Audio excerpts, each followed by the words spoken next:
Now, all of this going on while we've got chaos breaking out in the Middle East. So obviously 2 days ago, Israel had enough.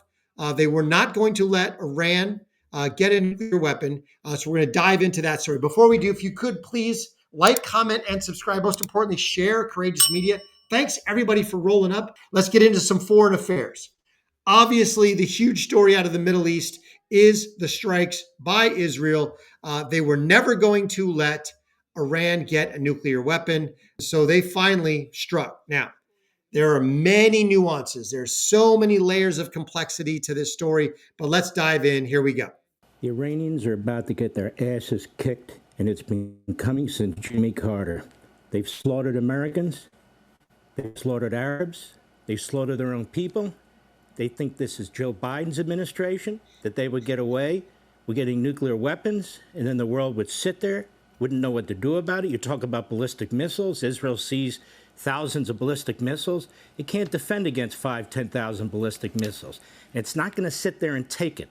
This Iranian regime is a terrorist Islamist regime. It is an illegitimate regime. It came to power through the point of a gun, and it expects to stay in power with nuclear weapons. Thank God we have Donald Trump as president of the United States.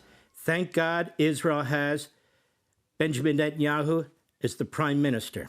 And I will say this, if this Islamic terrorist regime touches one hair on the head of an American citizen, they're going to wish they hadn't. That I believe is absolutely true. I don't think Donald Trump wants anything to do with this war. Now, all the reports are that the United States had absolute full knowledge of what was going to happen. They did not participate, but they obviously did not, like many Democrat administrations in the past, step in and force Israel to do something different. So basically, Trump has been trumpeting, terrible pun. Sorry, dad joke. Anyway, I've been camping for a while. So Trump has been out there talking about the fact that they were actively trying to negotiate with the terrorist-loving Iranian regime, that they were basically giving them a one-time reprieve to get a deal done. Trump has said over and over again, under no circumstances will Iran be allowed to have a nuclear weapon. Trump understands the ramifications of that. He understands the ramifications of that for Israel, as well as the ramifications for the United States. This is the regime that teaches school children to recite death to Israel, death to America, we are the great Satan, blah, blah, blah, blah, blah. They are the ultimate terrorist exporting regime. Hezbollah, Hamas, Muslim Brotherhood, they are all their vassal organizations. The entire October 7th attack on Israel was perpetrated by Hamas, funded by Iran, funded by money that they never should have had. Donald Trump in his first term had Iran in a box.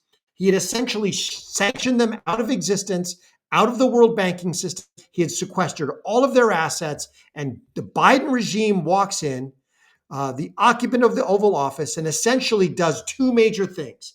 It releases all of Iran's frozen assets and allows Iran to sell oil on the open market, netting them billions and billions of dollars, which they used to fund Hamas in Gaza for October 7th, which they used to fund Hezbollah in their incursions into northern Israel, which they used to fund the Houthis in all of their piracy and in their constriction of the shipping going into the Red Sea, the Suez Canal.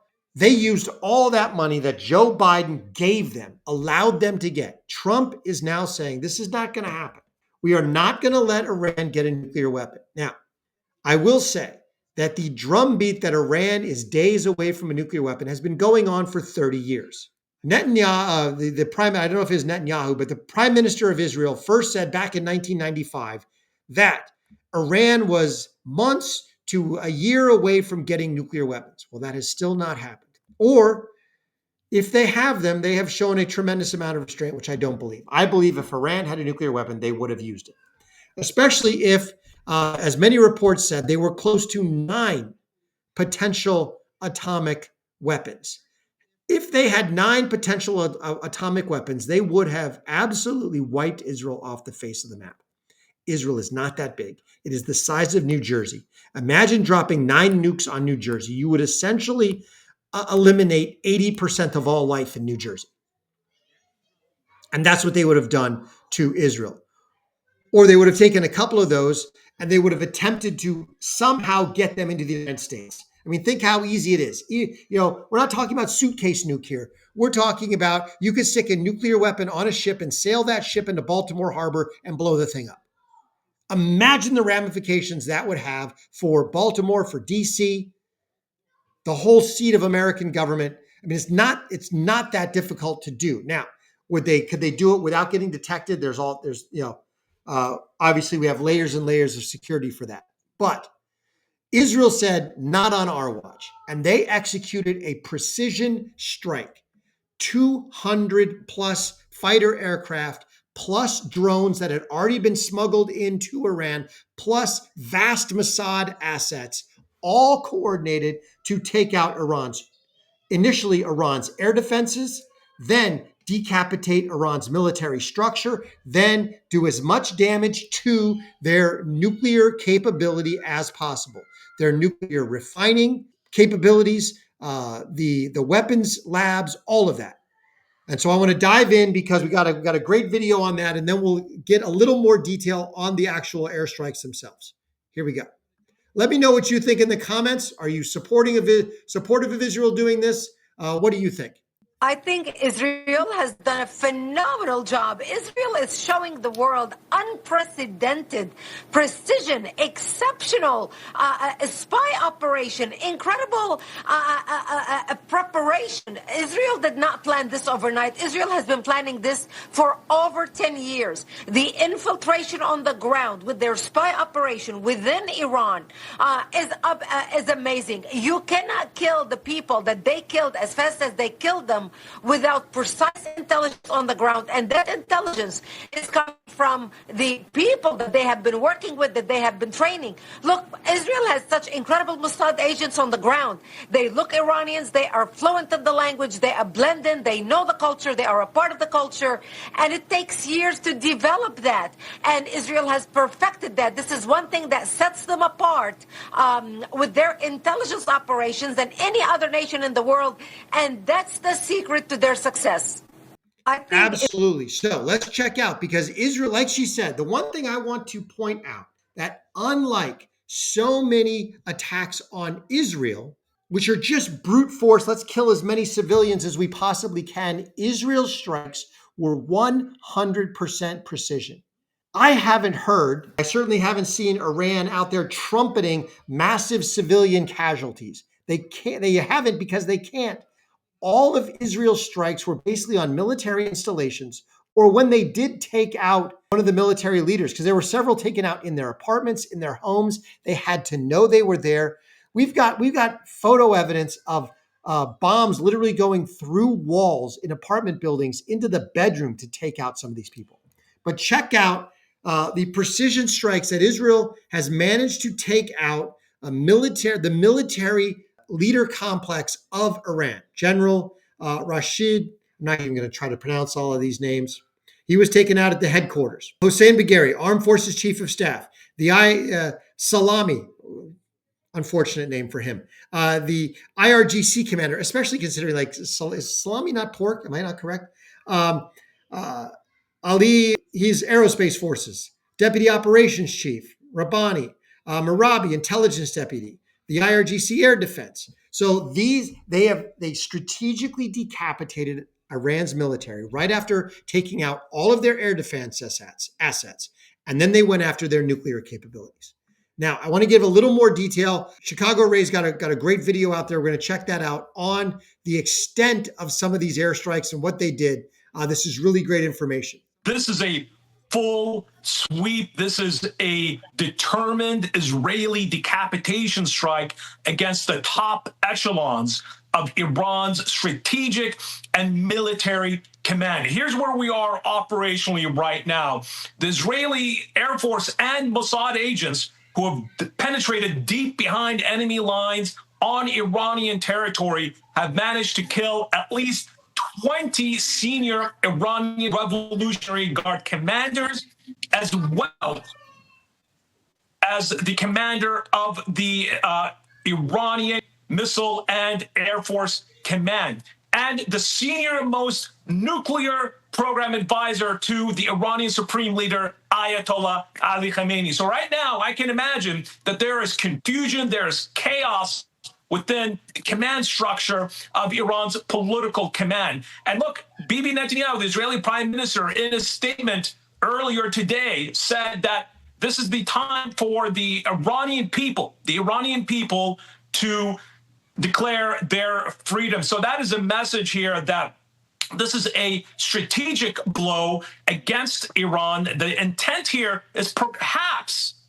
regime change, that this is going to go well beyond striking the nuclear underground enrichment sites. Now, we do have reports that the Natanz nuclear enrichment site has been significantly damaged by the Israeli strikes. That's important. Why? Because Iran has two of them, Natanz and Fordow. The big one is Fordow. That is deep beneath the mountains, underneath the holy Iranian site of the city of Qom, and that we can expect the Israelis to strike that site as well. We are seeing some updates as we speak right now. So Israel executed these precision military strikes. They took out the command and control. They took out the air defenses.